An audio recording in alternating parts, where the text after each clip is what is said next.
KSY 민주당에게 유리하다라고 평가를 받는 조사에서조차 이재명의 지지율이 데드크로스를 기록했다라고 하는 결과가 나왔습니다. 이로써 주요 시중 여론조사에서는 전화 면접을 제외하면은 거의 모든 조사에서 이재명의 지지율은 데드크로스가 됐다라고 하는 것이고요. 제가 빠르면 이번 주, 느리면 다음 주부터 이재명 지지율 쭉쭉 빠지기 시작할 거다라고 말씀드렸죠. 다음 주부터는 앞자리 3위 등장하기 시작할 겁니다. 주요 여론조사에서 우리가 조금 더 지켜보도록 하고요. 근데 여기서 우리가 더 주목해서 봐야 할 것은 김민석의 지지율입니다. 신임 당대표죠. 신임 당대표에 대한 사실 사전평가 비슷한 조사죠. 왜냐 아직까지 구체적인 당무를 한 것이 없기 때문에 아무것도 한 게 없는데 부정평가가 긍정평가보다 6%포인트가 높아요. 긍정평가가 이재명은 고사하고 민주당보다도 낮습니다. 민주당 지지자들조차 김민석을 지지하지 않는다라고 하는 사인이겠죠. 김민석의 리더십이 시작부터 흔들리고 있다라고 하는 겁니다. 이게 왜 중요하냐면요, 여러분들.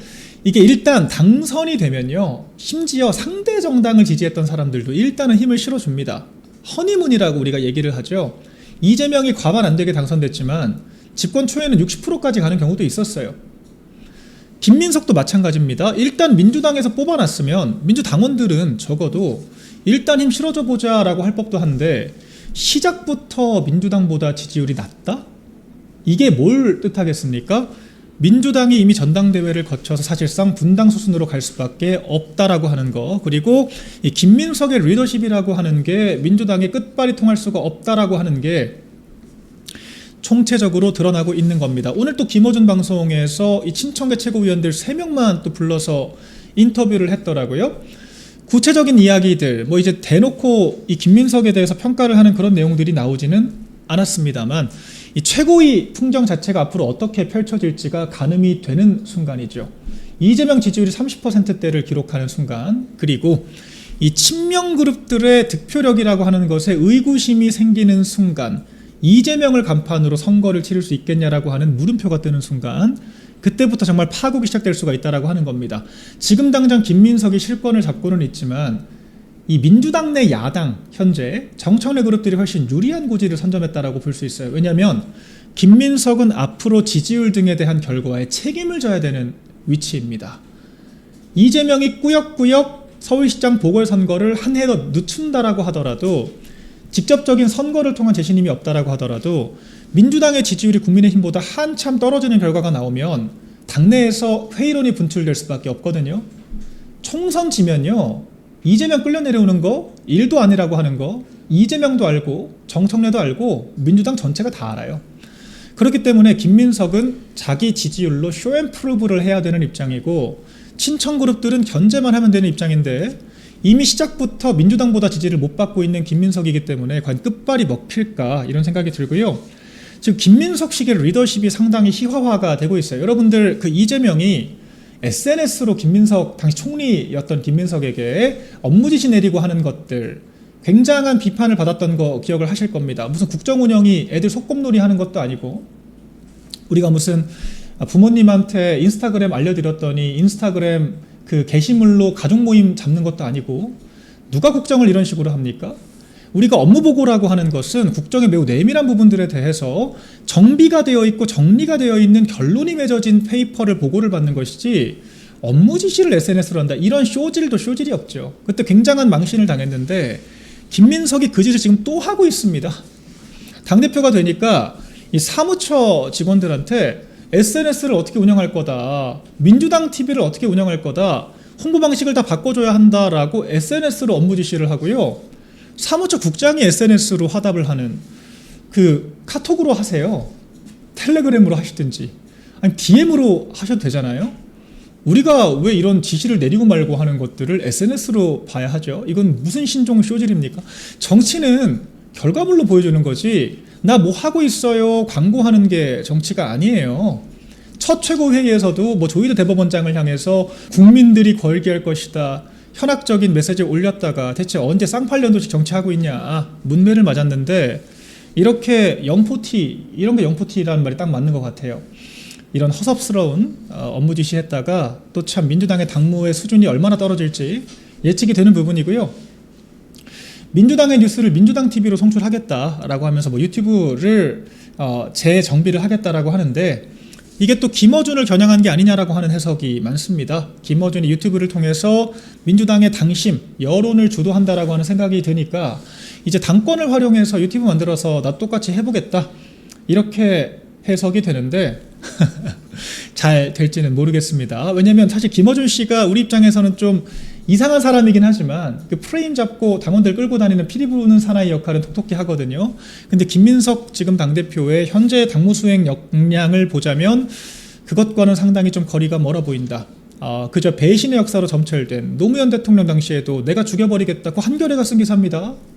그런 기사들로 문매를 맞고 10년 넘게 당에 못 돌아왔다가 이재명 연줄 타고 이제 겨우 당대표로 복귀를 한 김민석 대표가 앞으로 어떤 행보를 보일지 충분히 예측 가능한 이런 당무의 첫 주 수행이었고요. 안보 이야기 가장 중요한데 그 얘기 하기 전에 짧게만 저희 조희대 대법원장의 이 대법관 제청에 대해서 어제 저희가 좀 깊게 말씀을 드렸죠. 이 김민기라고 하는 청와대가 1순위로 추천을 하고자 했던 대법원장의 몫인데 청와대가 밀어넣고자 했던 조율을 가장한 피고인 이재명이 직접 밀어넣고자 했던 그 대법관 김민기라고 하는 이 사람 정말 여러 가지 문제가 있었습니다. 어제 저희가 우리법연구회 출신이다라고만 짚어드렸는데 김만배 재판에서 또 무죄 선고를 내렸던 이력까지 있더라고요. 우리법연구회는 제가 누차 말씀드리지만 단순하게 사법 스터디를 하는 그런 그룹이 아니라 사법 체계 자체를 능동적이고 주도적으로 바꾸려고 하는 사람들입니다. 법을 기계적으로 집행하기 위해서 법관이 된 것이 아니라 법관으로서 제도권 정치 자체를 좌지우지하고자라고 하는 목적을 가지고 정치를 하려고 들어온 사람들이라고요. 우리법연구회 출신에 김만배 무죄 선고까지 했던 그런 자. 더군다나 지금 현직 헌법재판관의 부인인 이 사람, 그러니까 헌법재판관인 부인이 있는 거죠. 이분이 남성이죠. 이분이 김민기 씨가 여성입니다. 헌법재판관이 남편이 헌법재판관이고 지금 본인이 그 부인으로 대법관이 되고자 하는 거죠. 그럼 이재명이 본인 재판을 담당할 수 있는 대법관을 본인이 지명을 한 꼴이 되고 대법원장의 몫인데 더구나 지금 4심제를 만들었잖아요. 4심제를 만들어서 대법원에서의 판결이 마음에 안 들면 헌법재판소로 갈 수가 있는데 그럼 부부끼리 대법원에서 결정을 하고 그 부부가 결정하는 것을 또 헌법재판소에서 결정을 하는 이상한 상황이 연출이 될 수가 있어요. 결과적으로 자기들이 김민기가 여성입니까? 죄송합니다. 김민기 씨가 부인이고요. 네, 김민기 법관이 부인이고요. 네, 그 남편이 현재 헌법재판관으로 있다라고 하죠. 그래서 이것이 결과적으로 민주당과 이재명이 만든 4심제 이해충돌 재척사유가 될 수 있다는 거예요. 아니 결과적으로 3심의 상급심으로 지금 4심이 존재를 하는 건데 3심에서 부부가 판단한 것을 4심에서 또 다른 그 부부 중에 한 명이 판단하는 게 말이 됩니까? 결과적으로 이재명에게 어떻게든 면죄부를 주겠다라고 하는 그런 명분으로밖에 보이지가 않고 피고인이 대법관과 헌법재판관을 임명을 하는 이런 작태, 심지어 대통령의 몫이 아닌 대법원장의 몫까지 침해하려고 했기 때문에 결과적으로 이런 명분으로 조희대 대법원장이 대법관 2명에 대한 임명을 제청을 했다라고 요약을 할 수 있겠죠. 기본적으로 이런 것들을 빼고 보더라도요, 여러분들 대법원과 헌법재판소는 상호 긴장관계에 있는 기관입니다. 대법원에서는 법률 해석을 하지만 헌법재판소에서는 그 법률의 헌법상의 적절성을 판단을 하죠.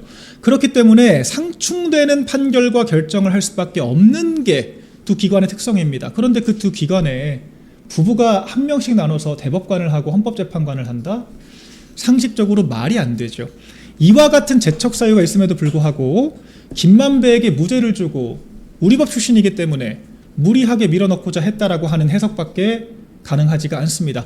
그렇기 때문에 조희대 대법원장의 헌법상 원칙에 따른 대법관 제청에 대해서 정당성이 있다라고 볼 수 있는 것이고요. 이에 대해서 지금 조희대 대법원장을 탄핵을 하겠다, 국회 부르겠다, 아주 민주당이 난리를 치고 있고 김민석은 지금 법치 파괴를 했다, 전국에 현수막 걸겠다라고 지금 얘기를 하고 있는데 이런 거야말로 반헌법적인 작태, 대단히 부적절한 준동이라고 할 수 있겠죠. 민주당이 조희대 대법원장 탄핵 한번 해보세요. 저는 그때는 정말로 나라가 뒤집어질 거라고 생각을 합니다. 범죄 피고인이 자기 입맛에 맞는 대법관 임명하겠다고 대법원장까지 탄핵 주도를 하는 여당이 그런 상황에 도래한다면 이런 게 바로 김민석이 얘기하는 법치 파괴가 아닐까 생각이 되고요.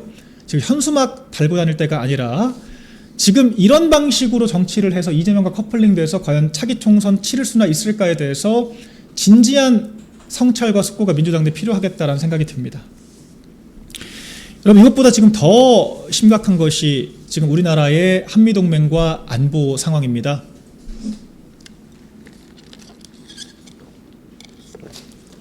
지금 트럼프 행정부가 사실상 주한미군 철수할 수도 있는 수준의 지금 강력한 카드를 들고 나왔죠. 미군이 주도하는 연합훈련은 한국군을 참여시키지 않고 한국군이 주도하는 연합훈련은 미군이 참여하지 않는, 그리고 방어훈련만 하고 반격훈련은 하지 않는 지금 이런 최악의 한미동맹의 와해 수순이 이루어지고 있습니다. 그런데 지금 각 내각의 장관들은 그야말로 횡설수설이죠. 여러분들 조현 외교부 장관 나 SNS 보고 알았다 얘기하면서 미셸 스틸 대사에게 항의했다라고 이야기를 하죠. 근데 안규백은 또 다른 이야기를 합니다. 이런 것들은 전작권한수와는 전혀 관련도 없다. 이재명은 더 황당한 이야기를 하죠. 트럼프 대통령의 과감한 결정을 존중하고 감사한다라고 얘기를 합니다. 트럼프 대통령이 아주 대놓고 통화 내역까지 공개를 하면서 이재명이 이란 전쟁 안 돕겠다라고 해서 노땡스라고 해서 나도 도울 이유가 없다라고 이야기를 하면서 그 일종의 후과로서 지금 한미연합훈련이 중단되고 있는 상황인데 이재명은요 지금 뭐 오른쪽 따귀 맞고 왼쪽 따귀 내놓는 꼴이죠. 본인 따귀면 다행인데 지금 우리 대한민국 안보가 지금 그렇게 되고 있죠. 땡큐라고 해요. 땡큐. 감사하다. 이게 무슨 뜻이죠? 훈련 줄이기만 하지 말고 아예 나가라는 이야기로 좀 읽어야 될까요? 우리 안보에 더 이상 미군이 필요 없다. 아예 나갔으면 좋겠다. 이렇게 해석을 해야 될까요? 대체 이게 무슨 부적절한 기싸움입니까? 지금 미군, 트럼프 대통령이 이유가 없는 것도 아니고, 아니 멀쩡히 우리 우방국 네타냐후 총리에 대해서 체포 검토를 해달라느니, 아니면은 지금 뭐 유태인들이 학살 전쟁을 하고 있다라고 하는 가짜 뉴스를 SNS에 올리기도 하고, 이란 전쟁에 대한 도움이 필요하다라고 하니까 노 땡스 같은 이야기나 하고 앉아 있고, 지금 우리 국군들은 미국 드론, 미국 무인기 추격할 뻔했다가 난리가 났었잖아요. 이런 상황에서 트럼프 대통령이 이재명을 신뢰하지 못하는 건 너무도 당연한 것이고, 그에 대해서 수차례 경고를 해왔는데 SNS에 한미연합훈련 줄이겠다라고 하니까 못 알아듣는 척 한반도의 평화가 어쩌고 저쩌고 궤변을 펼치더니 트럼프 대통령이 통화 내역까지 공개하면서 노골적으로 이재명에 대한 비토를 역설을 하니까 이제 아예 이건 뭐 미치광이 전략이라고 해야 될까요? 에라 모르겠다, 감사하다, 과감한 결단이다, 기싸움하는 걸로 노선을 바꾸셨습니까? 근데 듣는 우리 국민들은 너무 황당하고 공포스럽지 않을까요? 미군이 우리나라와 연합훈련을 적대적인 지금 감정을 가지고 배제하겠다라고 하고, 트럼프 대통령이 본인 주도로 김정은과 대화를 하겠다고 하고, 심지어 오늘은요 트럼프 대통령이 정말 이례적으로 북한이 57개의 핵미사일을 보유하고 있다라고 공언까지 했습니다. 북한의 핵 보유 지위 자체를 공식적으로는 아니더라도 정치적으로는 인정을 한 거예요. 이런 상황에서 국민들이 느낄 안보 불안에 공감하고 조치를 하는 것이 아니라 고맙다? 아예 나가라는 뜻일까요?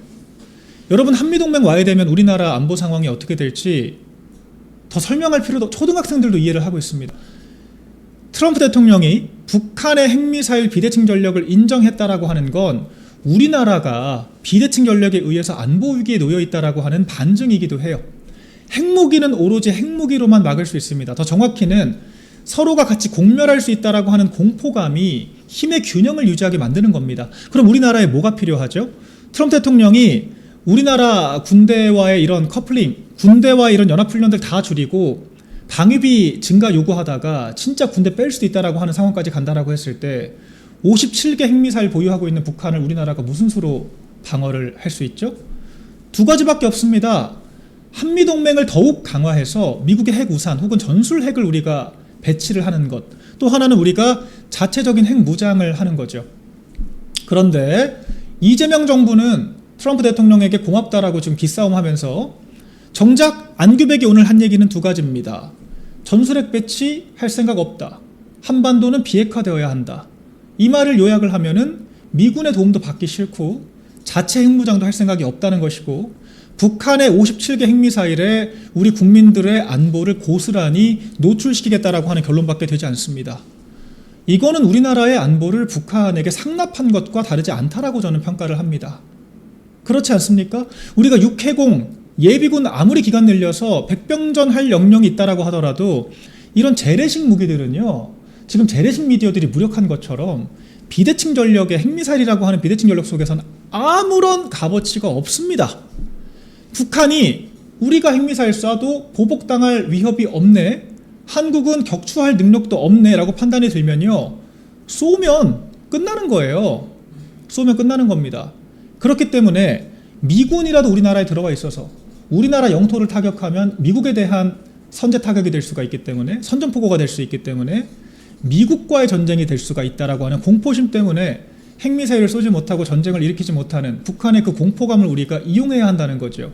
그게 바로 억지력이라고 하는 것이고, 이거 제가 설명드릴 것도 없이 초등학교 정도, 중고등학교 정도 안보관만 갖추고 있어도 우리 모두가 아는 상식입니다. 핵미사일이 얼마나 무서운지에 대해서 조금만 이해하고 있어도 당연히 알 수밖에 없는 현실이죠. 그러나 이재명 정부는 오히려 고맙다라고 이야기를 하면서 아예 짐 싸서 나가라, 지금 트럼프 대통령을 향해서 이야기를 하고 있는, 정말 이거 논평 자체를 하면서도 저도 위기감을 지금 느끼고 있는 그런 상황이 펼쳐지고 있고요. 그러면서 지금 아직도 전작권 환수 이야기 계속하고 있죠. 안규백은요, 전작권 환수할 수 있다고 얘기를 합니다. 우리가 미국군까지 통솔을 하는 개념이 전작권 환수 개념인데, 미국군과 연합훈련도 못하면서 어떻게 우리가 미국군을 통솔할 수 있다라고 하는 능력을 객관적으로 입증하고 전작권을 환수할 수가 있죠?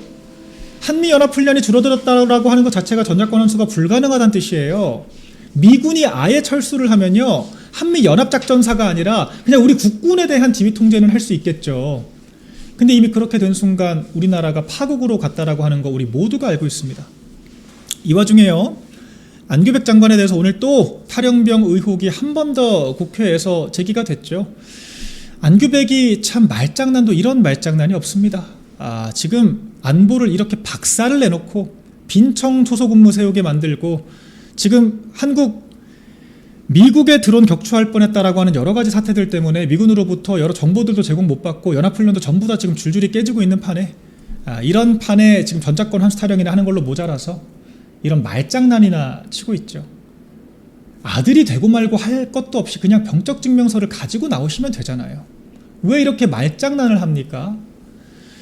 탈영역 사실이면 내가 한기호 아들이다, 뭐 나중에 여차하면은 한기호 의원의 뭐 소속으로 나중에 뭐 입양이라도 하실 생각이다, 뭐 이런 걸까요? 일단 오늘만 좀 모면하자, 이런 이야기를 지금 하는 걸까요? 탈영이라고 하는 것이, 근무지탈이라고 하는 것이 그냥 병적 증명서 떼보면 나오는 거거든요. 그거를 지금 우리가 제대로 한번 입증을 못해서 1년 넘게 국방부 장관이 이런 상태로 국회 출석해서 말장난을 치고 있는 참담한 현실입니다.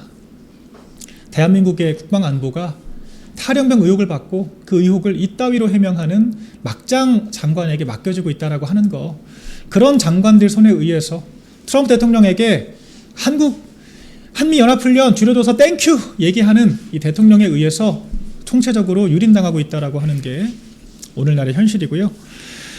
네, 이 정권 정말 하루빨리 끌어내려야 할 것 같습니다. 하루빨리 끌어내려야 됩니다. 정말 안보, 경제, 뭐 세제, 부동산, 법치 뭐 하나 할 것 없이 총체적으로 나라를 막장으로 끌고 가고 있어요. 여러분들 더 참혹한 것은 우리가 이렇게 될 수밖에 없다라고 하는 거, 사실 저도 그렇고 우리 시청자분들도 그렇고 예측 가능한 현재 실패였습니다. 이렇게 될 거라고, 이재명이 집권하고 나서 초기 내각 구성하고 정책 방향 짤 때부터 이럴 거라고 우리 모두가 알고 있었습니다. 저는 그렇기 때문에 이건 정말 고의적인 망국적인 국정 운영이라는 생각이 듭니다. 이렇게 될 거라고 하는 걸 예측할 수 있음에도 불구하고, 야당이 그렇게 목 놓아 이야기했음에도 불구하고 결과적으로 해결된 건 아무것도 없고 예견된 수순대로 나라가 망가지고 있다라고 하는 거, 결과적으로 이 좌파 세력들이 얼마나 수권 능력이 없고 집권하면 안 되는지를 한 번 더 깨달을 수밖에 없는 현재의 상황이고요. 그런 자들에게 무기력하게 정권 내줄 수밖에 없도록 만들었던 이 배신자 그룹들이 얼마나 망국적인 세력들인지도 한 번 더 확인해 볼 수 있었습니다.